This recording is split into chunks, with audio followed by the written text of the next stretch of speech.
প্রিয় পুণ্যার্থী, আমরা যেটা বলেছিলাম কাঠমান্ডুর মাঙ্কি টেম্পল বা সোমেশ্বরী বৌদ্ধ বিহারে আমরা উপরে টপ অফ দ্য হিল উঠবো। তো আমরা সেই কাঙ্ক্ষিত বৌদ্ধ বিহারে উঠেছি। একটি প্রাচীন বৌদ্ধ বিহার দেখতে পাচ্ছেন আমার পেছনে, ঠিক পেছনে দাঁড়িয়ে আমার পেছনে এটা হলো বুদ্ধিস্ট টেম্পল, একটি কাঠমান্ডু শহরে অবস্থিত। তো অনেক সুন্দর, আসলে অনেক প্রাচীন একটি বৌদ্ধ বিহার। যদিও এখানে বৌদ্ধদের বিচরণ খুব কম, যেহেতু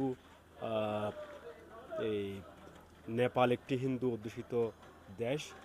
দেখেন এগুলো অনেক প্রাচীন, অনেক প্রাচীন, এগুলো অনেক প্রাচীন একটি বৌদ্ধ মন্দির।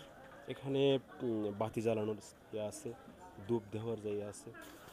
এখানে ভিতরে যেটা দেখতে পাচ্ছেন এটা হলো একটি বুদ্ধ মূর্তি। তবে এখানে খুব সুন্দর করে সংরক্ষিত করে আসা, এখানে প্রোটেক্ট হিন্দুরা একটু বেশি আসে, যেহেতু হিন্দু অধ্যুষিত এলাকা।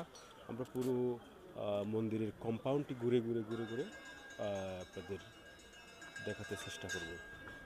ওকে, তাহলে আমরা কথা না বাড়িয়ে আমরা পুরো মন্দিরটা একটু ঘুরে ঘুরে আপনাদের দেখাই, ভালো লাগবে আপনাদের।